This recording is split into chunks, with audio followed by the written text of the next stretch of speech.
Hello, everyone. Happy Thursday. I'm Vanessa Bushaibe. I'm your host today. We're going to have an amazing speaker with us for this third national session.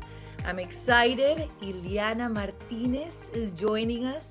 She has over 10 years of experience in communications and marketing. She has previously worked at Girl Scouts of the Desert Southwest as the Chief Marketing and Communications Officer, spearheading all public relations and marketing efforts for the council, and previously worked at the Raven Group, a national public and local group where she supported and worked for client campaigns. Through this experience, she has developed graphic design, video editing, and social media skills that have helped elevate her work. Currently, she serves as the social media and marketing manager for SIR National, and she supports the organization by designing marketing materials while developing and managing promotional content across all of the organization's social media platforms, editing the material, and maintaining the website. She enjoys all things related to literature, film, TV, and music. So, Ileana Martinez, welcome. We can't wait to hear what you have to share with us today. Thank you so much for my warm welcome, Vanessa. Every time I hear my introduction or my bio, I'm just like, oh man, I wear a lot of hats sometimes. So thank you so much. And for everybody that's been tuning into this Leveraging Your Communication Tool series, thank you so much. We're finally at the last installment of this series. And if you've been joining us for the last 3 weeks, thank you so much. I really appreciate the support that you've been showing us at SIR National. And if you're wanting to look at my previous chapters, please don't forget to subscribe to our YouTube channel at SIR National. That's our YouTube channel. And you can see all of my previous episodes where I spoke about the difference between communications, marketing, and advertising. Last week I did how to set up your social media profiles and pages. And now here we are, the final installment, and it is going to be nothing but about email marketing. Perfect. So this is all about email marketing, and we're going back a couple of steps when we say marketing versus advertising. What is the difference? And like I said previously, it's a lot of strategies that take into place for a marketing plan that advertising is just one of the strategies that's going to be part of your marketing plan. So email marketing, digital marketing, that's its own separate strategy itself. So I'm going to be talking a little bit more about like why it's still important for us to utilize email marketing. I'm going to show you a couple of examples as well as to what is good and bad email marketing and how just important your email subject lines are going to be when you reach an audience through email marketing. So let's get started. So in my presentation, I'm going to be covering the stuff that I just said right now, why it's still important. And I say still because I don't know about you guys, but I see a lot of my friends and family that whenever they look at their phone, I just see like red little bubbles on their email icons on their cell phones. And it goes up to the thousands. And I'm just like, why have you not cleared out your inbox? And they're just like, oh, it's a bunch of emails from different places. And it hurts my heart a little bit because it's all of us email marketers that are trying to grab the attention in order for us to have people buy a product or join our program as a nonprofit organization or listen to a podcast or be a YouTuber. Any of that stuff is like you can do it through email marketing. And when I see people ignore those emails, I'm just kind of like, ooh. So I'm here to help you all to start thinking like how am I going to reach people? What's going to be enticing and how am I going to be able to grab their attention?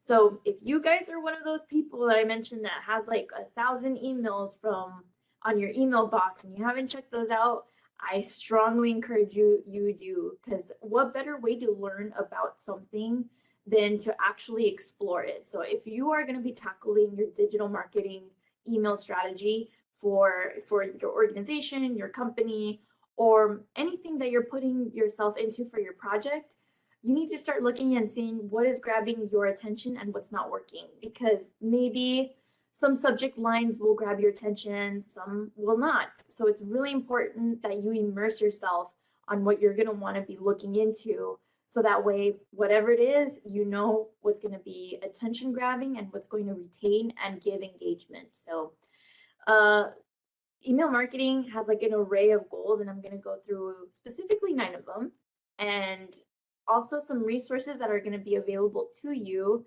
that are going to help you with your email marketing efforts. So, let's get started. Is email marketing still relevant? So when we're thinking of like the means of communication, we all email. Every single one of us has to email or has to have an email account somehow. And it's very, very important that we do in order for us to subscribe to specific newsletters, or we need to have an email in order for us to set up social media pages. If you have a job, you have an email where you can communicate internally and externally to audiences. So practically everybody needs to have email. So yes, email marketing is still relevant. It certainly is. And I put yup because I'm a person that honestly, I'm just a huge advocate of like email marketers and how we really want people to start developing an eye as to what's going to be grabbing people's attention when they open their email inbox. So there's a lot of benefits that can strengthen your marketing strategy. So creating a really strong email marketing strategy helps you reach and connect with your target audiences. And like how we said, these are marketing efforts. And they can come across in a very personalized way. And this will help you so much leverage your strategies as well, such as like implementing your social media pages on your newsletter or any other efforts that you have down the pipeline. Email marketing can only be a supplement in some way in order for you to strengthen your marketing strategies. So towards the end of the presentation, I'll be sharing those resources with you all, because sometimes email marketing is like really plain and simple, or you could take it up another notch where it could get a little bit more complicated. But again, we're going to start off with the basic resources.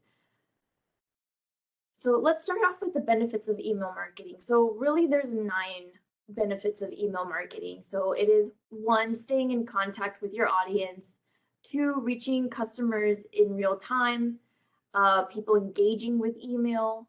Email marketing is always easier to measure, to be quite honest with you, because any email marketing platform that you use, they will give you metrics, and easily you could just hit download a report and it will give it to you in whatever format you might need it. It's cost effective. A lot of the resources that I'm going to present towards the end of this presentation are really inexpensive, and some of them offer you free trials. But if you pass a certain amount of like email subscriptions, you do have to pay for specific plans. But it's like 10,000 emails, and then you have to pay for the plan. So it's really, really cost effective when you find a platform that just suits your strategies. It allows targeting messaging. So I don't know if you guys have seen when you log into a website and you're like, I'm interested in this program, or I'm interested in this product. And then you log out of that page, you get an email sometimes. Or like, for instance, when you're buying something and you log out of the page and it says, hey, you forgot something in your shopping cart. And it's like, that's scary. How did they do that? You can actually do target marketing with your emails.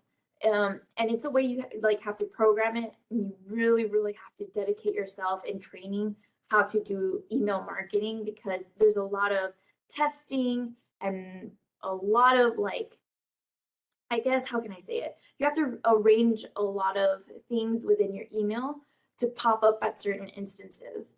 So it really is helpful to have a dedicated like staff person to just become an email marketing aficionado. Number 7 is increased brand awareness. And again, shout out to my first installment of my series.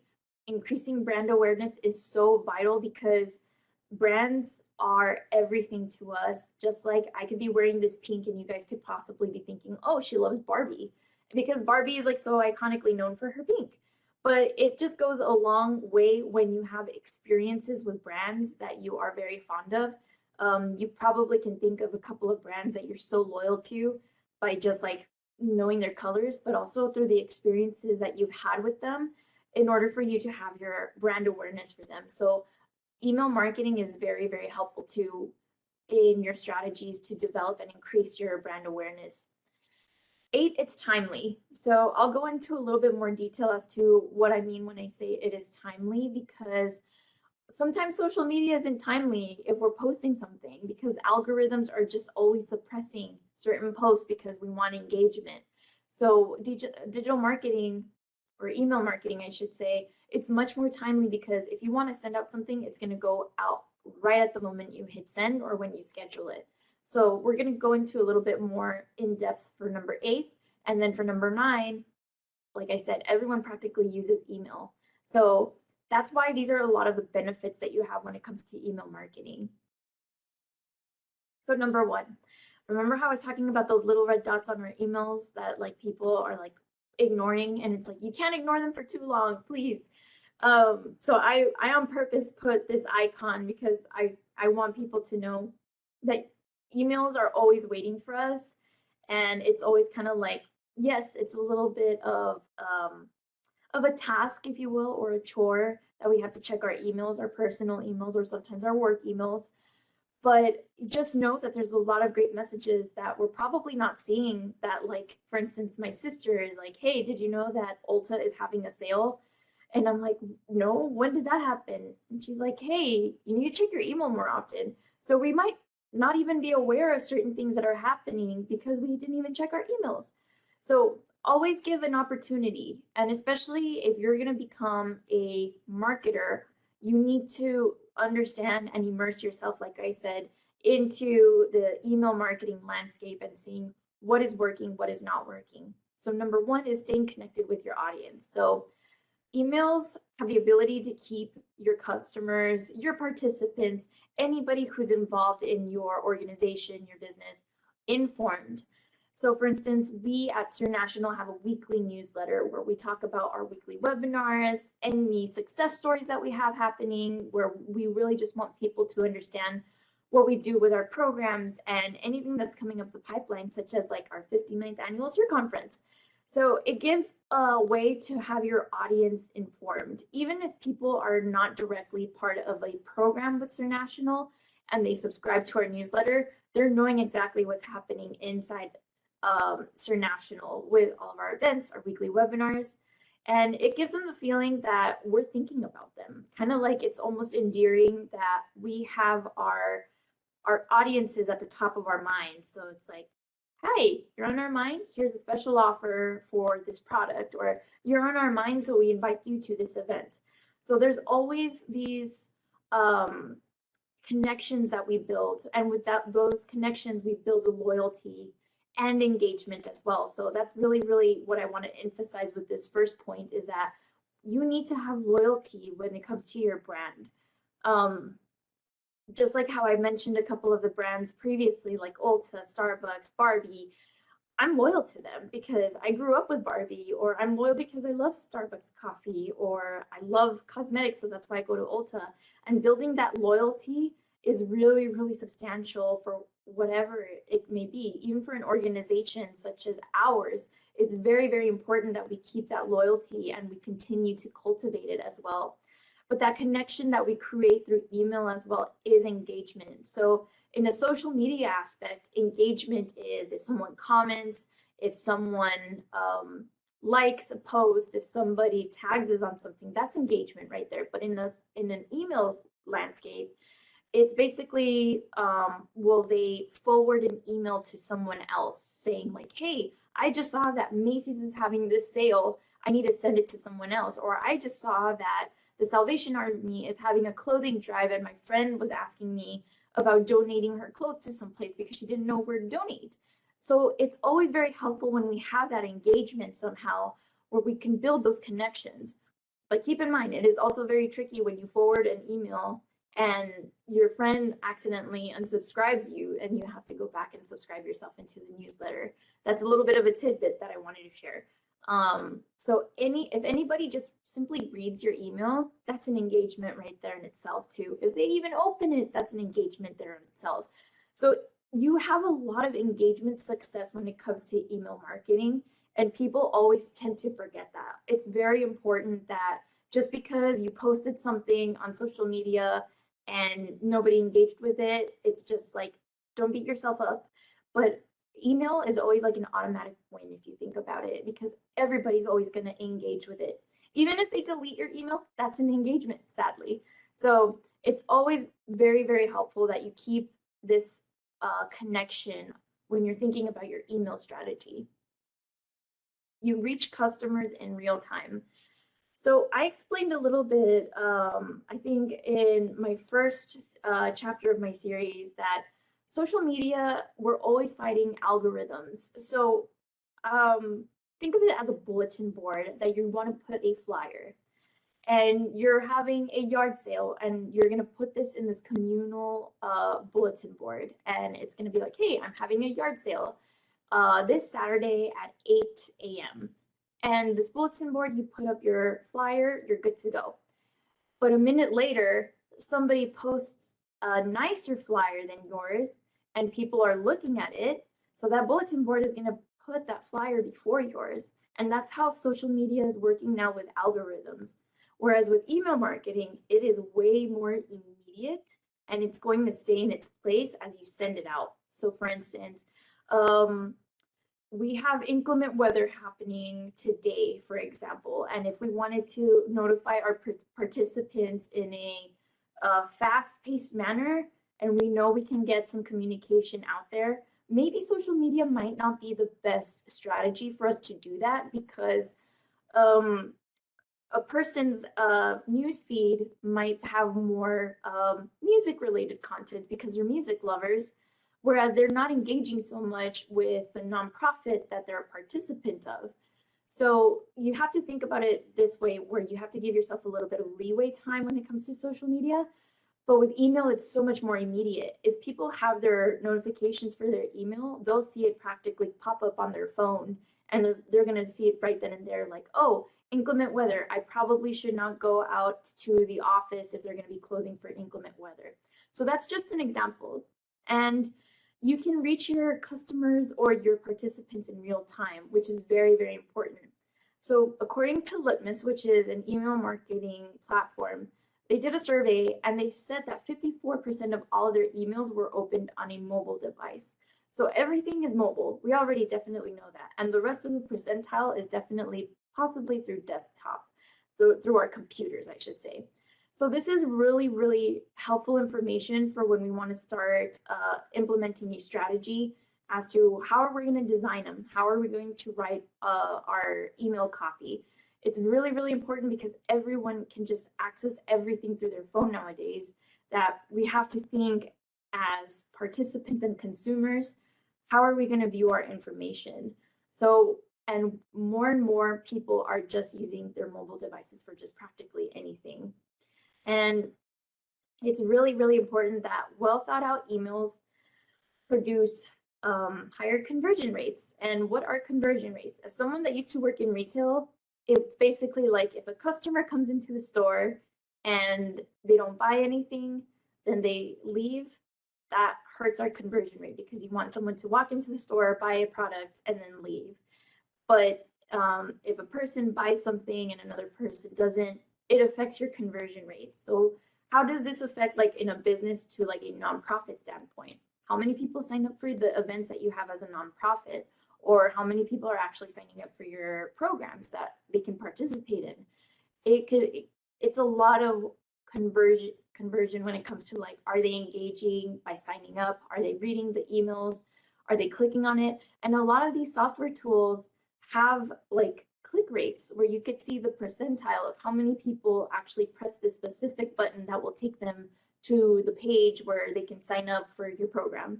So it's a lot of metrics that you can view on the back end that are really, really helpful to know. And that way it can help you find data, because like I said, marketing is very data driven. In my previous episode for marketing versus advertising versus communications, it's very data driven, and you will find that data through your marketing softwares. People engage with email. Like I said, everybody engages with email, even if they just delete it, forward it, unsubscribe, anything like that. It's so very powerful that people just engage with email. And if you think about it, we've been using email for about like 40 years now. Like just something that we thought about so long ago is now like at the forefront, and we've been this new form of communication has been so widely used. Like we once thought like, hey, we could just send something across the world and somebody will get it. And now we've used it as a way of commerce practically. So, and as the years have gone by, email has become our main choice of communication, but because sometimes we just have to have an email when it comes to handling social media pages for our personal or professional lives, or when you want to subscribe to something, you need to have an email. It's always really important to have an email account. So we tend to do a lot of things with email, and we always need to have a call to action. A call to action is if you click here, you can subscribe to our YouTube channel or press the button to register today.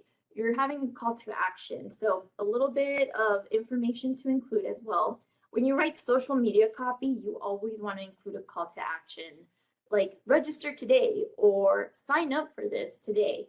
And of course, with social media, because you have to beat an algorithm, you have to be very careful with what choices you use for your copy for social media. So you can't put register on our website because the algorithm is going to be like, no, we want them to stay on Facebook or we want them to stay on Instagram. So we're going to push it down this bulletin board. Whereas with email, you don't have to worry about that. It's just basically you are asking people, hey, sign up today to register for our event or to purchase this product for 30% off. Anything of that sort is very, very integral and very, very important for you to always have a call to action. And like I said, most email marketing tools offer you the ability to track what happens after you send out your email campaigns.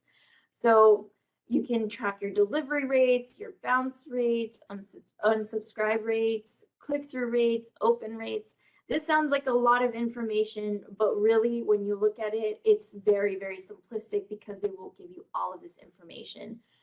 And it's really helpful because this gives you a better understanding of how your email campaigns are working. So maybe the first one is not going to be the best one, but you'll understand like, oh, maybe people didn't like the specific section that I had for my email and they read more or they clicked through the bottom section. So maybe I should start rearranging this section to be up on top. So we start developing this like if you will, on how we want to design our email marketing newsletters or emails.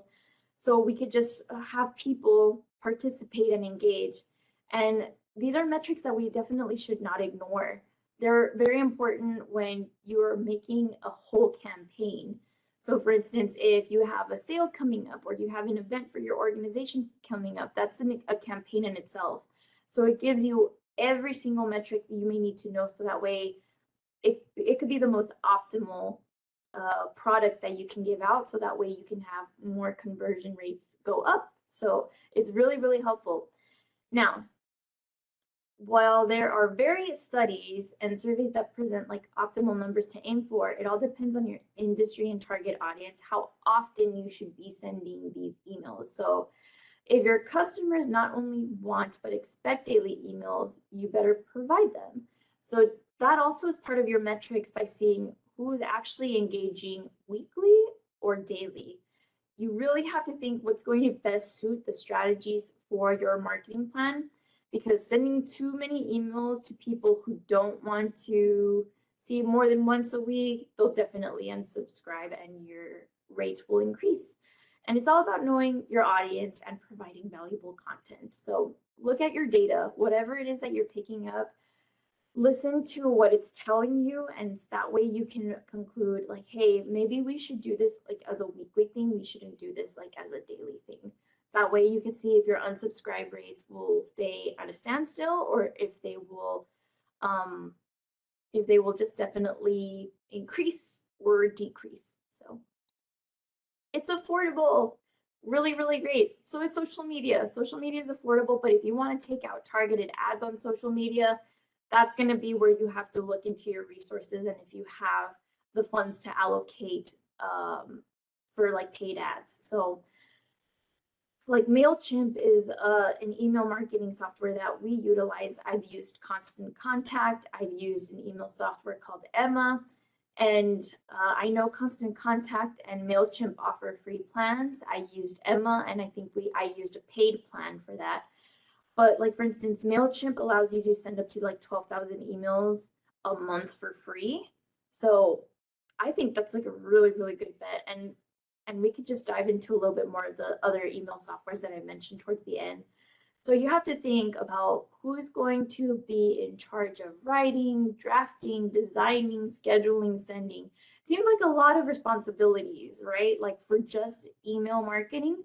Well, because it is, honestly, it's a lot of work that goes into it on just like with social media content design and management, it's the same principles for email marketing. So if you are a small business owner or an organization, a nonprofit organization, it'd be great to look into seeing who in your staff would be best to coordinate a email marketing calendar, but also who's going to be scheduling, who's going to be designing and writing for them too, because social media writing is different than email writing. So definitely look into seeing who in your staff could be a really, really helpful resource for your email marketing strategies. Allowing for targeting messaging. Same with social media. You can target messaging for people who are in a specific age range, a specific area by you. It's all really, really great. Email does that as well. You could create specific groups of people that you want to contact. For instance, if you have a loyalty program for your business and you know that you have frequent customers that are extremely loyal and you want to put them in a different tier, email marketing allows you to do that, and you can offer them special offers that nobody else can. For a nonprofit organization, I think we can all speak that we have our donor separate sometimes for different pieces of information. Like we want to tell them about, like for instance, Giving Tuesday. We want to tell everybody about Giving Tuesday, but specifically for our donors, we want to definitely say, hey, Giving Tuesday is just around the corner. So they'll specifically get a separate message from everybody else asking, we saw that you donated once. It would really be helpful if you donated again. So you can do targeted messaging through email marketing. So just like with social media that you can take out ads and target people, you can do the same thing with email marketing. Now, A and B testing. And I put, whoa, tests, because tests really intimidate me, but not this one. A/B testing is something that is very helpful because it's just basically trying out something, trial and error. So you can design one email that's going to be all in red and say that you're having this really great sale or you're having this really great event coming up. And then you can have another with the same messaging, but in blue, and one could be test subject A, one can be test subject B, and you can see which one performs better. So that's where the A and B testing comes in. You can even do that with email subject lines. You can see which one is going to have a higher open rate. And that way you could see, my audience actually really likes humor, or actually my audience really likes when we're very serious. So that's really, really helpful when you're learning all of these things. Like just getting to know your audience is always, always key. And that's where A and B testing comes out. You can have one group be your A group, and then you can have one group be your B group, and you can compare right there. People unsubscribed more with group A, and weirdly enough, people read more through testing B. Like it really is helpful because they don't really know that you're doing it, but you internally do. So it's a really great strategy for you to understand your audience. And increasing brand awareness is always, always key to this. Like I said, it's an experience that people have that always lasts with them, where they have that brand awareness. So they always, what can I say? They're always going to have your imagery, and they're going to have your colors. Just like with social media, you shouldn't negate email when it comes to developing a strong brand awareness. So possessing a customer or a participant's email address means one thing, where they show you a level of interest in your business or organization. Email marketing gives you the ability to increase that interest level, and brand awareness will always be at the top of their mind. Because like I said, when you develop that connection with them, they're going to have that genuine feeling that you always have their best interest in mind, whether it is a sale that you are offering or an event that you invited them to. They're always going to keep that in mind. So even if you are internally messaging with your colleagues, such as like you're not using an email marketing software, like let's say you have Google, or you're messaging through Yahoo, your email signature can also be part of like your brand awareness. So always try to insert yourself with your brand somehow. Like, how does your email signature look? Because maybe you might not have the MailChimp or Constant Contact. You might not have those resources right now, but if you're emailing with potential clients or potential participants and you're using your own email, it's very important that you have an email signature that reflects your brand, because right there, that's just an opportunity for them to see like your logo, the colors, everything. And you want to make sure that all of the email signatures are cohesive, so people can know that it's just like these guys are the real deal. They know what they're doing. It's very important that people always think that you guys have it all together. So it's a really, really good strategy in case you don't have those resources just yet. So this doesn't mean though, like when you want to showcase anything to your audience, you have to make sure you just stick with your messaging when it comes to like any email. Like for instance, you could showcase anything for like with us, like we could have our weekly webinars, and then next week we'll talk about robotics, and they could be separate, but we have the same messaging that ties it all together, that we are actively always helping people in our communities. What is your company doing for International Women's History Month? Yes, sometimes it might not connect, but you find a way to connect your messaging to International Women's History Month. And right there, that gives you another opportunity for you to communicate. Actually, we're doing all of this stuff, or we're helping out women. So you need to always know how to connect messaging appropriately for your emails and have it in a timely basis, which is really great because the next one is it's timely. Timing always helps. So if it's Valentine's Day or if it is Christmas, any holiday, it's very, very important that we think about the timing of the year. You don't want to send out like, hey, we got this summer gear, even though it's winter. Like, no, we want to think about how specific emails are going to go out, and actually, and at what time too, because through email marketing, you can find out your open rates. What time are people looking at your emails? Are they looking at them at midnight, or are they looking at them at 2 p.m., mostly on Tuesdays? They will give you all of that information, I promise you. So it's always about timing. And like I said, always think about that bulletin board. Social media is that bulletin board that with an algorithm that you have to fight.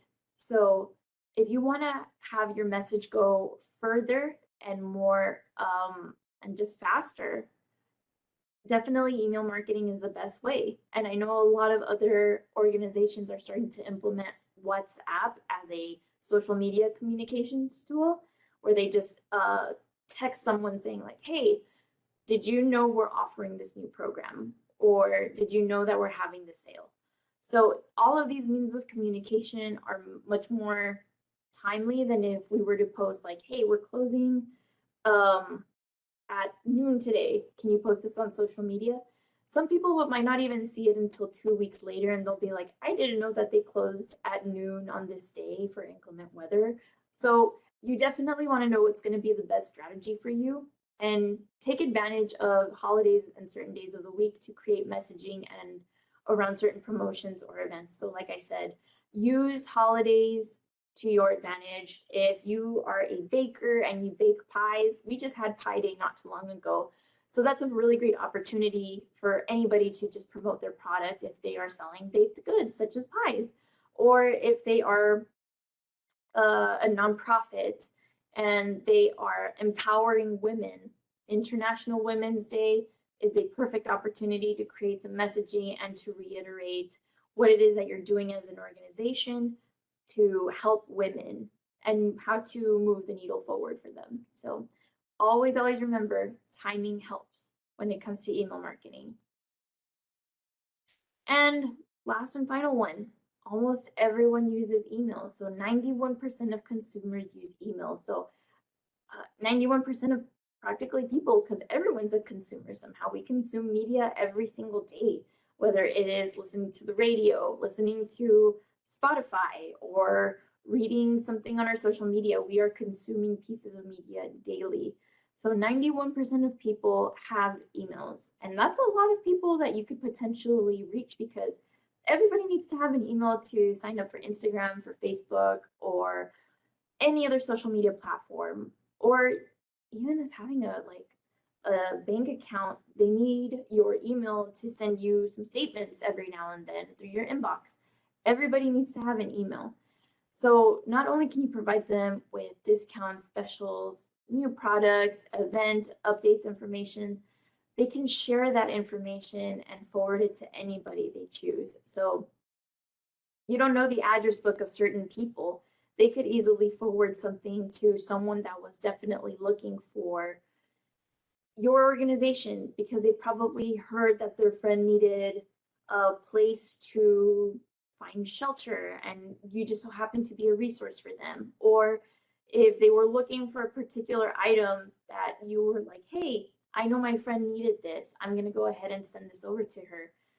Immediately you have an email for them. So it's always a great communications tool. And again, probably from like millennials and Gen Zers and to Gen Alpha, many of them will probably take a screenshot and text it to them. But hey, your email made a compelling use. They took a screenshot of it and they shared it with someone else. Maybe they didn't forward it as an email, but they shared it.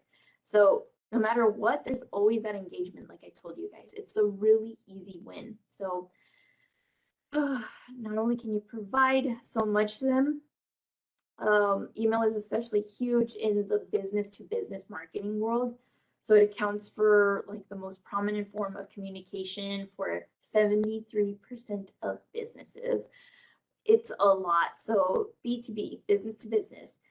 That's how mostly a lot of people reach out to vendors, to consultants, everybody that's trying to find a service that would be ideal for their business or their organization. They're always reaching out through email. So let's definitely think how we can make a strategy that would be substantial for you to possibly partner with another organization or to partner with another business for an event, anything of that capacity. Email is just like that formal way of introducing yourself instead of like DMs through a social media landscape. It's a little bit more informal. So it, like a lot of people, like influencers, get like a lot of communications through DMs, but more in the professional standpoint, they'll probably more than likely get a email later on. So think about it that way. That doesn't mean that you should not be responsive through DMs in that case. Always be available for any sort of communication that you can have with participants, people who are looking into your organization or to your business. So always keep that in mind. Now we're getting to a really fun part.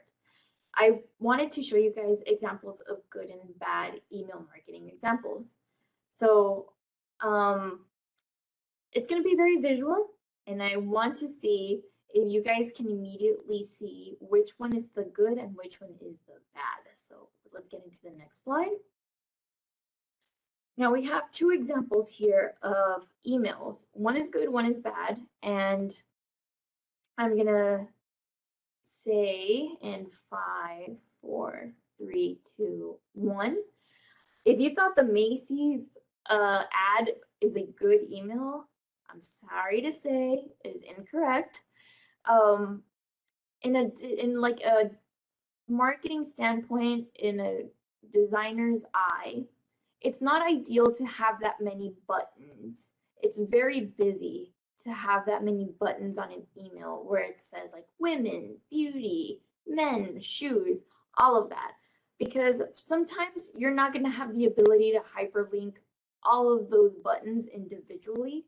You'll probably more likely just have one option to put one button and it will take you directly there. So probably if you had gotten this Macy's email, it would have just taken you to the Macy's website, but it didn't take you to the women's department or it didn't take you to the beauty department.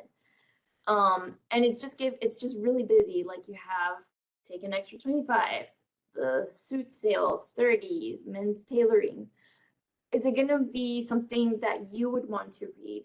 So this was an example of a not so great email.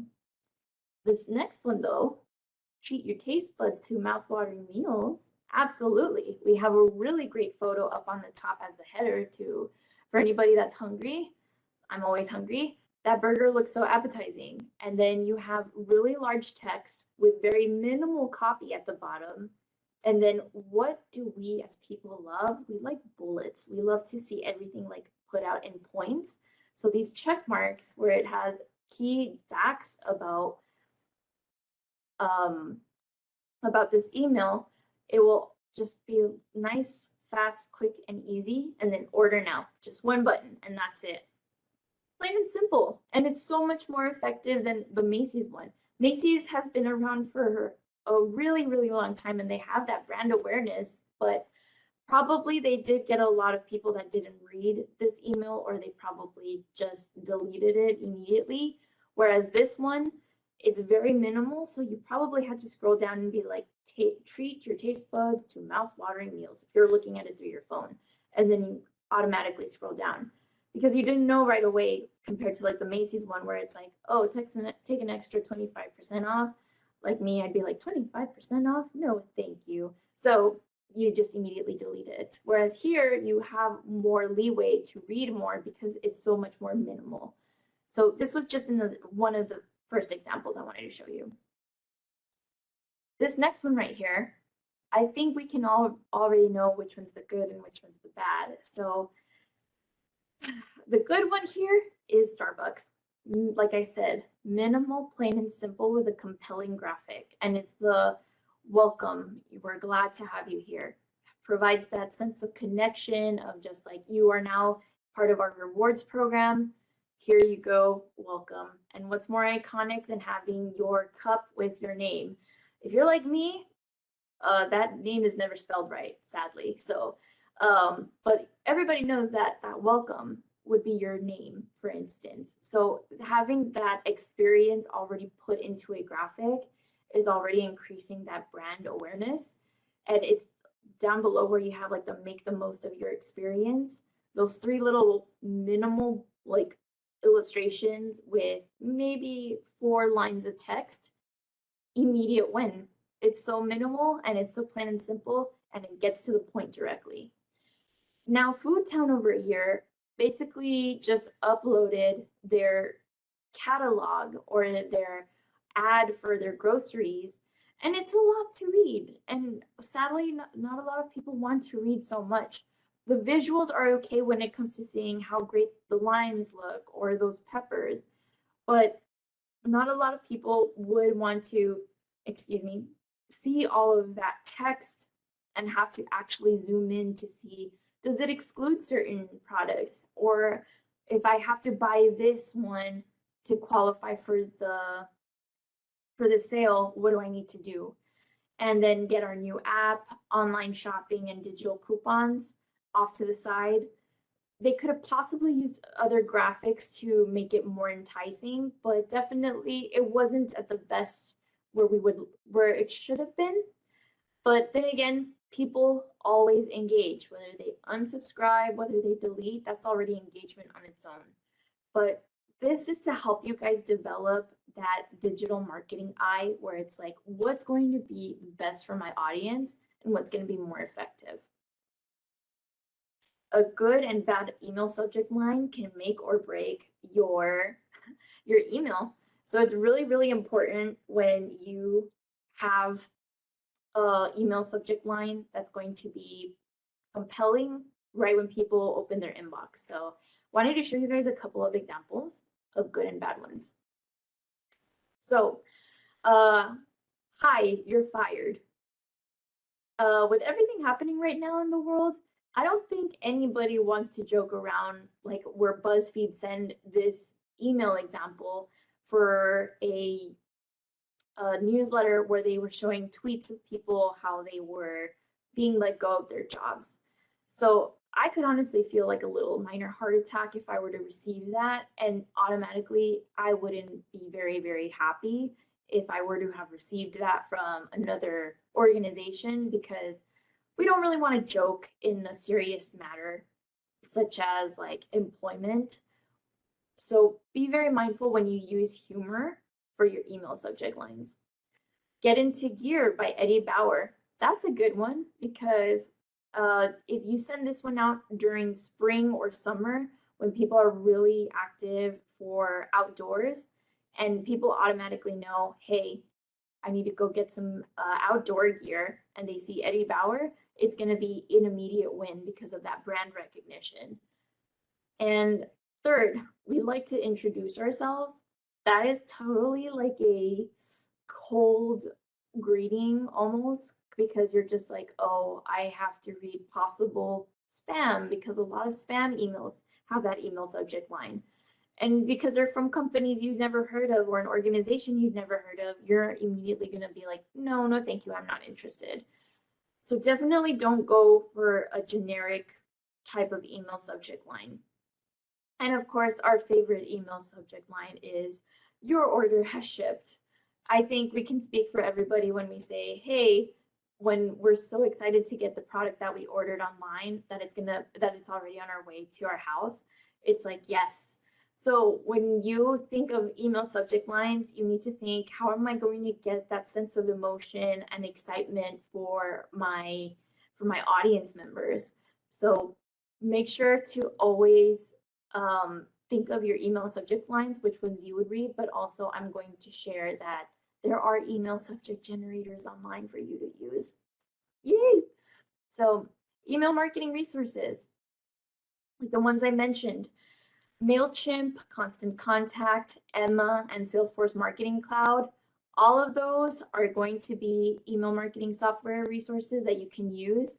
MailChimp and Constant Contact offer free plans if you don't hit a certain amount of emails throughout the month. Emma and Salesforce Marketing Cloud, you do actually have to pay for certain plans in order for you to have your marketing software. And to tell you the truth, guys, after doing email marketing through clients and through other organizations, a lot of them work the same way. So I feel like if you can master one, you can master a lot of them. Some of them don't have certain features in one another, but it's totally okay because a lot of these places offer you tutorials right then and there. So if you always need help, they have the resources for you too. There's email subject line generators. All you have to do is Google email subject line generator, and they will help you create an email subject line. And that's where you can start doing your A and B testing and see like, hey, this one, I had a lot of more open rates compared to this one. And you can actually type in like, hey, I am doing this sale, or I'm promoting this event for my organization. And that way it'll help you with your open rates and seeing what engagement you receive.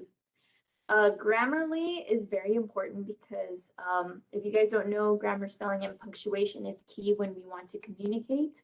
So if you put a typo, a comma in the wrong spot, anything, Grammarly can catch them for you.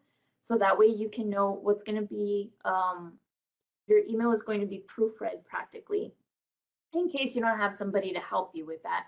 But Grammarly is always a great resource when you want to proofread your copy, and that way you could just put it into your email.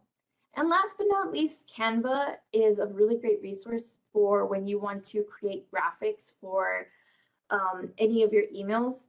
So if you want to put an invitation that you created, but you want to shrink it down to certain dimensions for your email, you can use Canva to resize your images. And so that way you could just cut out a certain portion and just post it on your email and send it on its way. It's a really great resource because you don't have to be a graphic designer. It is very, very simple, fast, quick, and easy. And you can do so much with it. And they will even provide you like certain templates on how to do like certain emails. So, and always think of me as a resource. I'm always here to help. And I have my email right there in this slide for you guys, in case you guys want to write it down. Please use me as a resource in case you have any questions. I'm always here to help. So with that being said, I'm going to open it up to questions, and because I really want to see how this series can really, really help you guys get your digital marketing and communication tools off the ground. So without further ado, thank you guys again, and I'm gonna stop sharing my screen. Thank you so much, Ileana Martinez, for joining us today. Valuable information for anyone and everyone that can try to get ahead in life as an entrepreneur or as an employee. Either way, it's an amazing tool to just know about these tools that we all need nowadays. So thank you, Ileana Martinez, for your time. Please, everyone, if you have any questions or comments about anything that she has shared, we would love to hear from you and help you with your questions as well. I definitely, when you put the Macy's email, I was like, oh my gosh, yeah. Even though it's so busy, like you said, even a bad email, even if we just delete it just by seeing the name, right? They're doing their job. So next time I think about, oh, I need silverware, why am I thinking about Macy's? Because they're always popping up, right? So we put in the work and it will definitely show its fruits even if they get deleted. So I totally agree with that. We have a couple of comments here. Let's see. Thank you so much. This was super informative. We will have this recording on our YouTube channel, Sir National, en el canal de YouTube, Sir National. Ahí pueden encontrar toda la información. How about corporate email signatures? Corporate email signatures, it's an opportunity for people to just put their brand out there for internal communications.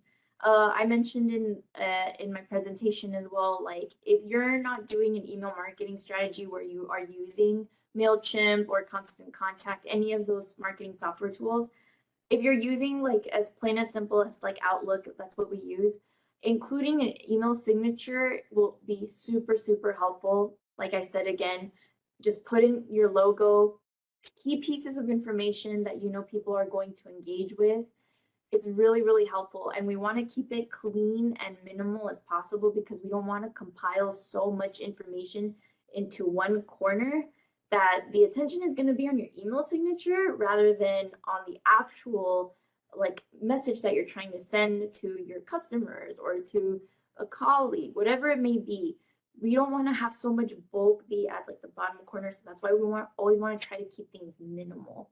So it's very important that everybody has the same, like kind of like a uniform. Like if you're having like a business and you have like a staff of 5, you definitely want people to have that email signature and be all the same, because it's like you want to present yourself as like everybody who works here has the same look, has the same feel, has the same experience, and it just shows a level of professionalism that everybody is just using the exact same look.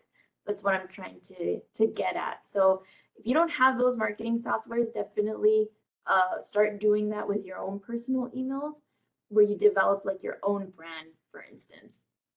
What can you give us as an example? I know you give us various examples, but what can you give us as an example of like a good marketing email that contains a good marketing subject? That what about if they delete it? What can you give us some tips to write at least a subject line that will capture our purpose, and even if they delete it? Oh, so it's also depending like what we're trying to sell or what we're trying to like communicate. So I'm gonna use Ulta as an example. I've been using cosmetic companies for like all three of my presentations because I'm a huge fan of makeup. I'm sorry, I can't help it. So for instance, with Ulta, I'm always on the lookout when they have the if you spend $75 or more, we'll take off $25. So that always right there is a good subject line because they automatically knew that I am the person that's like, hey, she really wants to take advantage of the sales. So that's when we give them the coupons of that type of stuff. Or like the 21 days of beauty. I'm always looking forward to it because they have like a lot of prestige makeup that's like more towards the expensive side, but they include like a couple of days out of the year where they're like, hey, we made this $24 mascara half price and it's only going to be $12 this day of. So as a person like me that loves makeup, I definitely take advantage of those email subject lines because they're brief. But sometimes seriousness needs to be in consideration. For instance, if you are talking about an accident that happened, or you really need to be conscious about what's the email, like what's the communication that you want to come across. For instance, if hopefully it never happens, but if a staff member is no longer with us or a board member that's no longer with us, we want to be respectful when it comes to certain subjects like that. And people that are very invested in your brand will always want to know exactly what happened if it was like for a nonprofit, if it was like a board member, or there have actually been some emails where people have used the wrong words and they've had to retract and say, we're sorry. And sometimes that we're sorry is really compelling because people want to know what happened. So they immediately click on that email. So if it's all depending on that messaging of how you want to grab people, but you need to be mindful about it. If it's a sale, if it's an event that you're trying to promote, it's like announcing a save the date. I always put save the date because immediately we want people to know it is a save the date. What is the date? I need to look out for that. So that's a great example of the save the date. And also including emojis has been shown to have higher open rates as well. And you could see that now with email marketers that they're constantly using emojis now to promote their promotion events. I'm guilty of doing that, but honestly, it helps because people love seeing emojis and keeping them brief and very engaging. It's always very useful. Yes, I agree. I always emojis are another different, more friendly way of communicating, right? Awesome. Thank you so much, Ileana Martinez. Please, everyone, if you want to know more about the program, we have the link within the chat. So it's easy to just click on that. Or also subscribe to watch all this information again. It's so valuable. So you can go back, rewind, take notes, and ponder on it. You can subscribe to Sir National YouTube channel. There's also social media that will be posting a lot of information on there. Ileana will do that probably, right? But thank you all for joining us today. It's 4:01 p.m. So I'm gonna wrap it up here. Thank you guys. I hope you have a wonderful Thursday. We'll be back next week with more awesome content.